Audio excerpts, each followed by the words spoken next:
Primera de Corintios. Estamos en el capítulo 5. Volvemos a leer los últimos versículos, versículo 9. Os he escrito por carta que no os juntéis con los fornicarios. No absolutamente con los fornicarios de este mundo, o con los avaros, o con los ladrones, o con los idólatras, pues en tal caso os sería necesario salir del mundo. Más bien os escribí que no os juntéis con ninguno que llamándose hermano fuere fornicario, o avaro, o idólatra, o maldiciente, o borracho, o ladrón, con el tal ni aun comáis. Porque, ¿qué razón tendría yo para juzgar a los que están fuera? ¿No juzgáis vosotros a los que están dentro? Porque a los que están fuera Dios juzgará. Quitad, pues, a ese perverso de entre vosotros.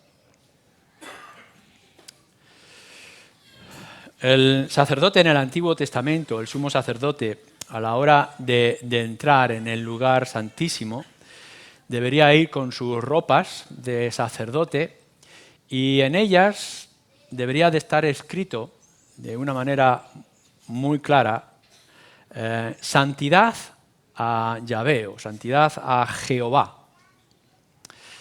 Y en todo ese historia de lo que es el templo, el tabernáculo, etc., el pueblo de Dios tenía que estar constantemente recordando esta idea, santidad. Por eso se ha leído anteriormente en Primera de Pedro, como le dice Pedro a toda la iglesia, a todos nosotros, sed santos porque Dios es santo. Y nos habla de la santificación. Y es algo que Pedro ha tomado del Antiguo Testamento en diferentes lugares, no solamente esas citas, de lo que yo me refiero de Éxodo, sino que después podéis ver en Levítico y en algún lugar más, sed santos, sed santos. Si algo debería de especificarse de manera clara en el pueblo de Israel y en el pueblo de Dios, por tanto a la iglesia hoy, es el de sed santos. Y algo que tiene que ser a nivel individual, personal, es decir, que cada uno de vosotros tiene que mirarlo en su propia vida privada, es algo que debemos de mirar de manera muy específica como pueblo, como iglesia. Y en realidad, aun cuando en un principio pueda parecer sorprendente, lo que Pablo está tratando en este 1 de Corintios 5 y en estos versículos es acerca de la santidad, que debe de ser la característica de la iglesia y del pueblo de Dios. Hemos visto ya tres cosas importantes en estos últimos versículos que creo que nos ayudan en el tiempo en el que estamos viviendo de una manera muy concreta. En primer lugar, veíamos cómo debería de ser nuestra relación con el mundo. Y si recordáis, yo os decía que el mundo es pecador y va a seguir siendo pecador. Que nosotros somos llamados a separarnos del pecado, sí, como ahora miraremos, pero no separarnos de los pecadores, es decir, del mundo. El mundo está ahí, nosotros somos parte del mundo. No vamos a cambiar el mundo. Nuestro esfuerzo será que el mundo no nos cambie a nosotros. La segunda cosa que decía era que tenemos que afrontar la triste realidad, esa encrucijada, esa duda que no podemos saber por qué, de que el creyente que ha sido librado de las consecuencias de su pecado, si tú eres creyente en esta mañana lo sabes, estabas condenado delante de Dios y tu condena ha sido quitada por la obra del Señor Jesucristo, entras en una vida nueva. ¿Cómo es posible que algunos llamados cristianos vivan practicando el pecado? Si hemos salido, como nos ha dicho también Pedro en que hemos leído el pasaje, si hemos salido de nuestra vieja naturaleza y nuestros viejos caminos, ¿cómo es posible que ahora algunos caigan en esos hábitos y en esas actitudes tan inmorales o tan en contra de la palabra de Dios. En el principio del capítulo 5 de aquí de 1 Corintios nos lo señala, ¿no? Pecados de inmoralidad, pero aquí luego nos hace una lista de los fornicarios o de los avaros, etc. ¿Cómo es posible? ¿Cómo es posible que alguien que haya gustado de la gracia de Dios haya caído en esto? Tenemos que afrontar esta realidad. Y la tercera cosa que decíamos es que no hemos sido llamados a juzgar el mundo. El mundo ya tiene un juez, y ese juez es Dios. Hay violencias, hay muchas injusticias, hay mucha suciedad mental, de sentimientos. Todos esos pecados están claramente puestos delante de Dios y Dios juzgará. Si no está juzgando ya, y podemos ver el juicio, la mano de Dios en muchas cosas, sí sabemos que después de la muerte habrá un juicio.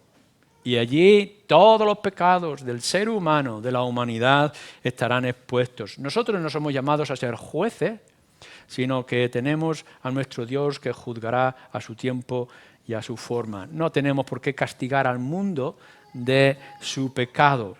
No es nuestra prioridad. Nuestra prioridad es llevarles el Evangelio. No podemos cambiar el mundo. Lo que sí podemos hacer es que prediquemos el Evangelio para que el Señor los cambie. Pero yo quisiera que en esta mañana viéramos este cuarto asunto relacionado con ellos. Porque el apóstol Pablo en su carta está diciendo esto: nosotros no juzgamos a los de fuera, sino que estamos juzgando a los de dentro. Hemos sido llamados a juzgar los que están en la iglesia, los que son parte de la iglesia. En otras palabras, y por eso hemos leído en Primera de Pedro y podemos citar pasajes del Antiguo Testamento. Si eres creyente, es decir, si has puesto tu confianza en el Señor Jesucristo y crees que la obra de Jesús, la obra del Espíritu, te ha cambiado y te ha hecho una nueva persona, eres llamado a ser santo. Y si algo tendríamos que colocar en este nuevo templo, igual que se colocaba en el tabernáculo los sacerdotes, ¿no?, en su pectoral, nosotros deberíamos de ir colgando un cartel claro: santo al Señor, santo a Dios, nos debemos a Él. ¿Qué quiere decir esto de que la iglesia cristiana, no el mundo, sino la iglesia cristiana, nosotros los creyentes somos llamados a ser santos? Bueno, la misma idea del Antiguo Testamento se repite de manera distinta, con otros énfasis, en el Nuevo Testamento. Por ejemplo, Pablo en Romanos capítulo 12, versículo 2, nos dice que una manera de ser santo es no conformarse al mundo. Es decir, no amoldarse a las costumbres, a los hábitos, al pecado del mundo. Así que tú tienes que plantearte, si eres parte del pueblo de Dios, parte de esta iglesia local, si eres creyente, lo que tienes que mirar en tu vida y tienes que hacer que así sea en toda la iglesia del Señor es no conformarse al mundo, no dejarse llevar por él. En algunas ocasiones hemos puesto este nadador que está en medio del río y claro, siempre podéis imaginar el río corriente abajo, ¿no? Y qué fácil es dejarse llevar por la corriente. No tienes que pelear, no tienes que esforzarte, simplemente ese nadador se deja llevar por la corriente. Pero lo que nos está diciendo las Escrituras, te lo está diciendo a ti como creyente, es que tú tienes que nadar contra corriente. O sea, no te puedes dejar llevar por la corriente del mundo, sino que tienes que buscar algo que es sobrenatural, que es un milagro, que necesita la obra del Espíritu, que es luchar en contra de los hábitos y costumbres que el mundo tiene. Hermano o hermana, piensa bien. Como parte de la iglesia del Señor, eres llamado a no conformarse, a no dejarse llevar. Juan lo expone en su primera carta de una manera algo distinta. En el capítulo 2, versículo 15 al 17, nos dice: no améis al mundo. No está diciendo que no ames la música, que no disfrutes poniéndote algo de Juan Sebastián Bach o de Beethoven, o que no te guste los deportes, o que no te guste los programas de televisión o ciertos programas de televisión que veas.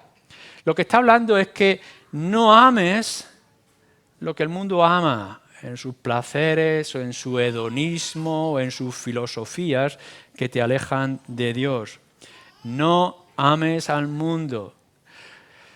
El mandamiento claro y preciso de nuestro Dios abarca en dos ideas, que dice amar a Dios sobre todas las cosas y amar al prójimo como a ti mismo. Si miráis los 10 mandamientos, no hay ninguna cláusula, no hay ningún apartado que diga que puedes amar al mundo. Tienes que tomar una decisión. Esto es el cristianismo. Esta es la opción que se te da. Ahora que eres del Señor, no puedes amar sino solamente a Él por encima de todas las cosas. Y eso te llevará a amar al prójimo. El apóstol Juan en su carta lo tiene que especificar de diferentes formas, con diferentes énfasis. O como hemos leído en Primera de Pedro, o podemos leer también en Corintios, el creyente tiene que santificarse dejando lo que erais antes. Algunos de vosotros, dice Pablo, aquí en su carta, erais esto o aquello otro. Algunos erais ladrones, otros erais unos mentirosos compulsivos, otros teníais pasiones desordenadas en vuestro corazón, pero ya no. Así que dejar las cosas que ya erais antes. Llevabais una maleta con todo vuestro ropaje del mundo y ahora que sois creyentes tenéis que dejar todo aquello que erais antes. Abandonarlo por completo. No podéis seguir al Señor con todo el bagaje del mundo. Dejar lo que erais y empezar a ser nuevas criaturas. Esto es santidad. No conformarse al mundo, no amar al mundo, dejar lo que erais anteriormente. O Pablo lo dice otra vez en su carta a los Gálatas de una manera muy diferente pero muy clara. No vais a quedaros con ninguna duda. Ahora nos dice en Gálatas capítulo 5, no hagáis el fruto de la carne, y leer la lista de lo que es el fruto de la carne, las obras de la carne, sino el fruto del Espíritu. Tenéis que dejar todo aquello que vuestra carne, vuestros apetitos os empujan. No podéis ser adictos a los deseos carnales que puedan fluir de vuestra mente o de vuestro corazón. Al contrario, ahora tendréis que buscar todo aquello que es espiritual, que es del Espíritu, que agrada al Espíritu o que agrada a Dios. Importante es que leáis muy a menudo la carta del apóstol Pablo a los Gálatas, capítulo 5, todo lo que tiene que ver con la obra de la carne y fruto del Espíritu. Esto es santidad. Y vosotros os tenéis que preguntar, si ya el Señor ha muerto por vuestros pecados y os ha hecho nueva criatura, ¿dónde está la santidad que tenéis que llevar con vosotros todos los días de vuestra vida? ¿Y cómo contagiamos a todo el pueblo de Dios en nuestra iglesia local con esta santidad? Nosotros hemos hecho un pacto con Jesús. O Jesús ha hecho un pacto con nosotros. Donde Jesús viene a tu vida y te dice, voy a morir por ti. Lo que tú no puedes pagar, yo lo voy a pagar, como hemos cantado acerca de la cruz. Cristo muere para ser nuestro rescatador, nos rescata con su propia sangre, nos ha comprado. Pero a la misma vez nos dice entonces, por tanto, ahora me perteneces. Es decir, que cada uno de vosotros que dice haber aceptado a Cristo como su Salvador, irremediablemente, inevitablemente, ha tomado a Cristo como su Señor. No hay una opción entre medias. La Escritura lo deja claro en toda su manera de exponernos la obra de Cristo y nuestra vida cristiana.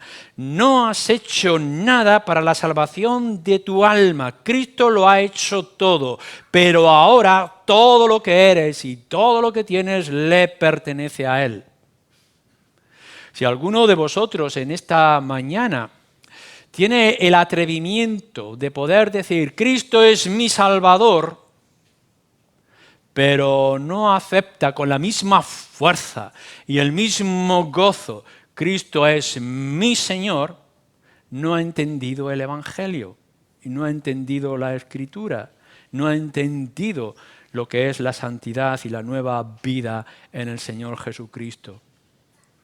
Tener cuidado en vuestra propia vida y comportamiento. Las palabras pueden estar difuminadas de muchas cosas, pero tened cuidado cuantas veces vosotros decís, Cristo es mi Salvador, pero os olvidáis de decir la segunda parte del pacto. Si Cristo es tu Salvador, ahora es tu Señor. Por tanto, tu voluntad le pertenece.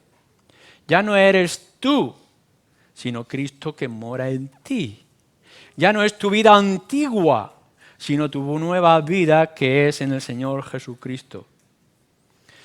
¿Qué es lo que estamos diciendo? Mirad, no podemos ir al mundo, como ya decíamos anteriormente, y decir, no está bien lo que hace. Bueno, sí, podemos decirle, podemos denunciar el pecado, pero no esperéis que haya ningún cambio. ¿Por qué? Porque Jesús no es su Señor es otro. Le pertenecen a otro y hacen la voluntad de otro. Para poder romper el yugo que tienen con ese príncipe de las tinieblas, alguien los tiene que romper. Pero tú sí, estás obligado a poder mostrar ese cambio real que tiene que haber habido en tu vida. Es en este punto que entonces podemos entender lo que nos está diciendo Pablo en este versículo 12 y 13. Nosotros no juzgamos los que están fuera, Dios los juzgará. Ahora bien, si juzgamos los que están dentro y los que son parte del pueblo de Dios. Juzgar, en este contexto, y lo que podemos ver a lo largo de todo el capítulo 5, y en otras partes también de la carta, pero en este capítulo 5, es el ejercicio de la disciplina. Es decir, cuando estamos, en primer lugar, exhortando a otro a que corrija o que cumpla su parte del pacto. Es cuando nosotros censuramos que alguien ha dicho que va a hacer y no hace.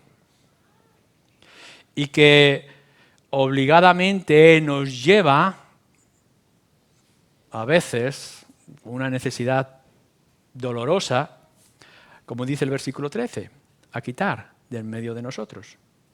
Si leéis en el versículo 2, versículo 13, que sea quitado del medio de vosotros.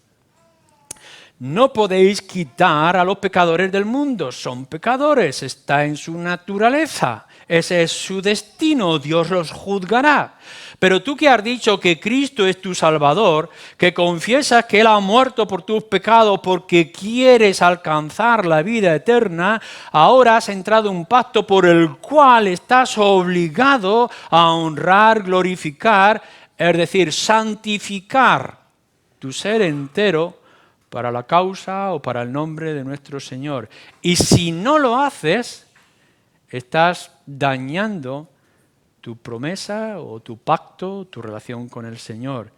Y nos estás dando permiso a los demás para exhortarte, para censurar o para afirmar.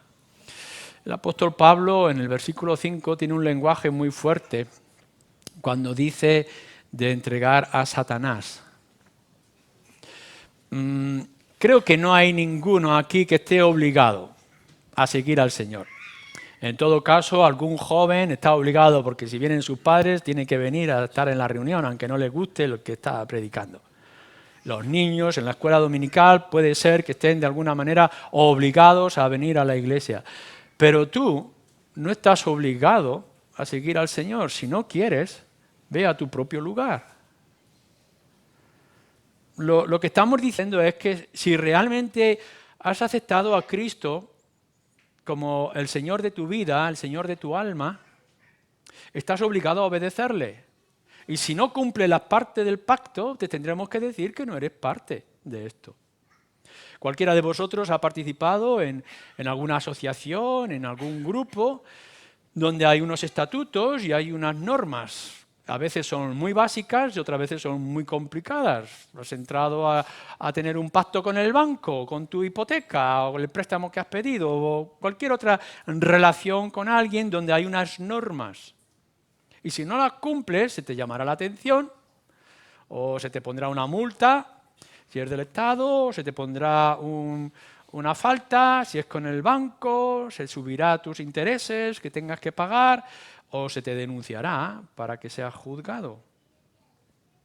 Esto es lo que nos está diciendo Pablo a los de la iglesia de Corinto y por tanto a nosotros. ¿Sois creyentes?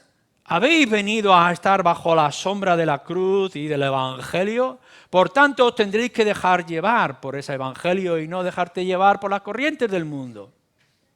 Y tendremos que venir y tendremos que juzgar a aquel que en sus hábitos o en su comportamiento no lo está haciendo. Y te va a molestar y te va a doler, te escuece todo alcohol que echen sobre tus heridas. Pero es necesario tener que decirte a veces que esto no está bien. Hasta el punto que nos dice aquí que si es necesario, en el capítulo 5 que estamos leyendo, ni aun comáis con él. Esto es duro, pero con Cristo están solamente los que están con Cristo. No estamos diciendo que tengamos que negarle la palabra. A veces las sectas religiosas han llegado hasta un extremo que Pablo no está señalando de manera alguna y que está contradiciendo toda la Escritura. No es que a alguien que haya cometido pecado y esté viviendo en el pecado le tengamos que decir, ya no te voy a volver a hablar más, ya no me mires, ya no me juntes. No está hablando de romper los lazos familiares. Ni siquiera está hablando, porque lo dice en otro lugar, una palabra que es malentendida en Mateo 7, versículo 1, en lugares de que no podemos seguir juzgando, no juzgues para no ser juzgado y todo eso. Lo que nos está diciendo en esos pasajes y en otros lugares es que nosotros no tenemos por qué ir criticando a la espalda y hablando mal de tal persona. A este era creyente, pero ahora es un sinvergüenza, no nos tenemos que juntar con él, pues fíjate lo que ha dicho. No tenemos que ir publicando los pecados de nadie, ni hablando a la espalda de nadie. No nos dice en ningún lugar las Escrituras que nosotros tengamos que juzgar a alguien de manera individual. Pensar que lo que estamos leyendo aquí es a la Iglesia y es la Iglesia la que tiene que tomar la decisión, no uno en particular. Como a mí no me gusta fulanito, pues voy a dejar de hablarle. Como ha hecho algo que a mí no me agrada, pues ya no voy a reunirme con él. Esos juicios personales, individualistas, están en contra del espíritu de las Escrituras. Pero lo que sí nos está señalando la palabra de Dios es que si alguien dice ser cristiano y no actúa como un cristiano, no le trates como un cristiano. Y que tendremos que ir con pasos y decirle, pero no te dices tú que eres creyente. Y no sabes tú bien lo que dicen las Escrituras acerca de este aspecto, ya sea en tu familia, ya sea en el trabajo, ya sea con tu vecindario, ya sea con tu vida privada. ¿No sabes bien lo que dicen las Escrituras? Por tanto, ¿cómo es que haces lo contrario de lo que dices? O lo contrario de lo que lees. Tendremos que exhortarle. Y exhortarle desde el espíritu de la Iglesia con amor, como nos dice en otro lugar. Pero tendremos que hacerlo. Y si esta persona persevera en su manera de vivir como es el mundo y no como es la Iglesia, le tendremos que decir honestamente, te voy a tratar como si fueras del mundo, no te voy a tratar como si fueras parte de la Iglesia. No estamos descubriendo nada, no estamos diciendo nada extraordinario o raro. Si estás con nosotros, vive como es el pueblo de Dios. Y si no estás con nosotros, vive como quieras, pero no te llames lo que no eres.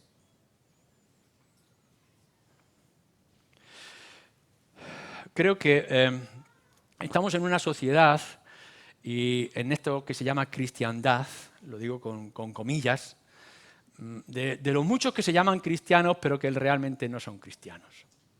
Uno de los mayores males contra la Iglesia es esto, que el nombre de cristiano se ha contagiado y se ha extendido y ha llegado a todas partes. Pero en realidad un gran porcentaje de los que llaman cristianos no son cristianos. Y tenemos una confusión. Gente que conoce el lenguaje, que ha ido a las escuelas dominicales y que ha cantado sus canciones, que conoce estupendamente la música gospel, o que los nombres famosos que salen en internet de predicadores. Claro, el lenguaje se ha tomado y las cosas externas se han tomado, pero en realidad no son creyentes. Y eso está haciendo mucho daño a la iglesia. No en esta iglesia, sino la iglesia en general. Creo que tiene que llegar un momento, y la palabra de Dios en este pasaje y en otros nos lo está diciendo. Tenemos que empezar a definir quién es realmente cristiano. ¿Quién está actuando como cristiano? No puedes estar diciendo una cosa y contradiciéndolo con tus actos o con tu vida o con tu testimonio. El creyente, fijaros bien, el creyente es luz. Es luz. Es la luz del Evangelio que ha llegado a nuestras vidas. El creyente, nos dice nuestro Señor Jesús, es como agua que corre, agua viva desde el manantial. Y yo me pregunto, ¿cómo es que tanta gente dice ser luz y está apagada? ¿Cómo decir que es fuente de agua y es un estanque de agua sucia? No lo entiendo. No puedo entender que haya gente, personas, que nos estén diciendo que son cristianos, pero que en su cristianismo no se ve por ningún lado. Es pura apariencia y es pura hipocresía y es falsedad. No estoy hablando aquí de una moralidad, porque en ningún momento estoy diciendo que por las obras alguien se va a salvar o va a alcanzar un nivel. Estoy diciendo que si eres hijo de Dios, tienes que vivir como un hijo de Dios. Que si has aceptado la Escritura como la norma de tu vida, tendrás que someterte a las Escrituras. Que si eres espiritual, tendrás que dejar las cosas carnales y vivir como un espiritual, a la luz del Espíritu. Que si ahora amas a Dios y amas al Señor Jesucristo, ¿cómo es posible que estés amando las cosas del mundo que Dios condena? Si no actúas como hijo, la única conclusión que yo puedo sacar a la luz de la palabra es que no eres hijo de Dios. Que luego el Señor juzgará, que cada uno verá delante de Dios el Padre, que yo me puedo equivocar, por supuesto que sí. Pero si no actúas como un hijo de Dios, yo te llamaré hijo de otro. No te podré tratar. Si te exhorto a seguir los caminos del Señor y tú, terco, arrogante y rebelde, quieres seguir por otro camino, no te sorprenda de que nuestros caminos se separen y que tomemos direcciones distintas. La exhortación que se nos hace aquí es que animemos a todos los que dicen ser cristianos a tomar el rumbo, la dirección, aun cuando sea en contracorriente, exhortarle con todo el amor y toda la fuerza y toda la pasión que sea necesario para que deje su pecado y encaminarle a las cosas del Señor. ¿Cómo hacemos este juicio? ¿Cómo declaramos que aquellos que dicen ser creyentes y no están actuando como tal, que dicen ser cristianos y no lo están demostrando cristianos a la luz de las Escrituras, o hijos de Dios y están viviendo como hijos rebeldes, ¿en base a qué nosotros lo juzgamos? ¿Dónde está el planteamiento que podemos presentar? Bueno, lo hemos dicho anteriormente en Gálatas capítulo 5, fruto del Espíritu. ¿Hay en tu vida amor, gozo, paz, benignidad, templanza, dominio propio? Y no solamente esa lista, sino otras muchas cosas en tu vida. ¿Las hay? Las tienes que buscar. Es verdad que la iglesia local, nosotros tenemos que ayudar a todos los que somos parte del cuerpo, a todos los miembros, a todo el edificio, caminar en la misma dirección, que a lo mejor no se hace de la manera correcta o con todo el énfasis y la fuerza o la pasión que debería de hacerse, pero tú mismo tienes que mirar en tu vida si están estas cosas que deberían de estar. No está diciendo que algunos creyentes tendrán el fruto del Espíritu y otros no. Está diciendo que si eres cristiano, obligadamente tienes que tener el fruto del Espíritu. Y si no lo tienes, te tienes que esforzar para que en la savia venga la semilla para dar esos frutos. En Colosenses capítulo 3 nos habla del vestido. Despojaos de ese vestido viejo, de obras muertas, y vestidos con las obras de justicia que vienen por el Espíritu en la obra de Cristo. ¿Cómo os vestís? Cada vez que os enfrentáis a las cosas del mundo, cuando salís a vuestros trabajos, a vuestras faenas y a vuestros asuntos, ¿cómo os vestís? ¿Os vestís como el viejo hombre de antes o como el nuevo? ¿Todavía vais con esas mugrientas ropas del pecado o con las brillantes ropas de justicia de nuestro Señor Jesucristo? Cuando el mundo os mira, ¿qué huele en vosotros? ¿Os distingue por ser creyentes o os distingue por ser buenos poetas, buenos futbolistas, buenos entretenedores, buenos en la siesta? ¿Cuál es la marca? ¿Cuál es el sello que mostramos con nuestro vestido? Se nos dice en las Escrituras que busquemos la sabiduría de lo alto. Santiago lo habla de esta manera. Interesante la manera en que lo escribe Santiago. ¿Dónde buscáis vuestra sabiduría, vuestro alimento de la mente? Mira, uno es lo que come. Si coméis mal, vuestros cuerpos estarán mal. Lo que coméis con vuestra mente, esto es lo que sois. Si os empapáis de pornografía o de textos banales en vuestros libros o de programas basura de la televisión, ¿qué tenéis en vuestra mente? ¿De qué os estáis alimentando? Tendremos que juzgar a las personas por lo que viene de lo alto, por las cosas de arriba. Sabiduría que venga de parte de Dios. ¿Cómo es que algunos tienen tanta facilidad de hablar de cosas superficiales, banales, que no sirven para nada, y les cuesta tanto hablar de Jesús y del Evangelio y de la obra de la cruz y de los pasajes de las Escrituras? Tendremos que juzgar con esto. No es que recitéis la Escritura, la palabra de Dios, o que aprendáis versículos de memoria, que no estaría mal, sino que vuestro comportamiento, vuestras venas, vuestros ojos, vuestras lágrimas estén empapadas de la palabra de Dios en todo momento y en toda circunstancia. No estamos juzgando las cosas más feas. Es verdad que aquí se está tratando un problema de sexualidad, de inmoralidad o fornicación, y que se habla algunas cosas aquí que son horribles, ¿no? De los ladrones o los idólatras, pero cuando está hablando de la avaricia o de las malas respuestas, está abarcando mucho más. Y nosotros como Iglesia no estamos solamente llamados para juzgar aquellos pecados que son tan horribles que no caben por la puerta del local. No, creo que tenemos que juzgar otras muchas cosas y muchos comportamientos y muchas actitudes. Esa actitud del libertinaje o del legalismo o de murmuración o decir todo no o decir todo sí.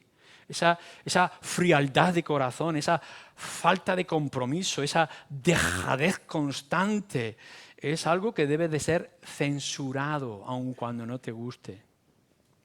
No solamente los pecados más feos, sino que también nos dice la Escritura que tenemos que juzgar los pecados más bonitos, más atractivos o más invisibles, aquellos que están en el corazón.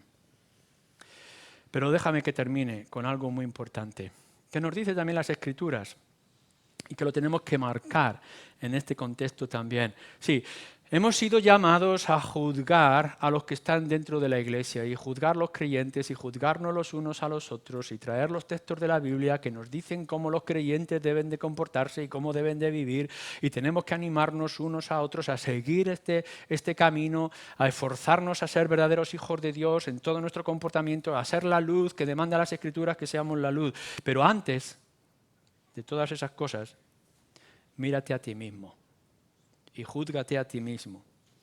Porque nos dice el apóstol Pablo y nos dice las Escrituras, con la medida con la que juzgas, serás juzgado. Puede haber, lo hay, de que a veces somos muy fuertes y muy estrictos en ciertos pecados. Y denunciamos los pecados y los repetimos. Hay algunos pecados que una y otra vez están en nuestros labios, pero escondemos aquello que nos está afectando a nosotros. Algunos tienen debilidad por el dinero y les criticamos acerca del dinero, pero esas pasiones oscuras y obscenas que yo tengo en mi corazón no las trato. Pero lo que nos está diciendo la Escritura es que tenemos que juzgar. Tenemos que juzgar al que dice ser creyente. Pero me gustaría que salieras de este lugar y en esta mañana y te sentaras a los pies de tu cama y te juzgaras a ti mismo. ¿Cómo es tu vida cristiana? ¿Cómo estás obrando? Si eres hijo de la luz, ¿por qué no alumbras? Si te alimentas de la dulzura como la miel de la palabra de Dios, ¿por qué tus palabras son tan agrias? ¿Por qué en lugar de amar con pasión a tu hermano, te desgastas en cosas banales que ya están condenadas en las Escrituras? Júzgate a ti mismo y disponte con humildad a poder juzgar, sanar a la iglesia para que podamos decir, somos santos como Dios, nuestro Dios es santo. Amén.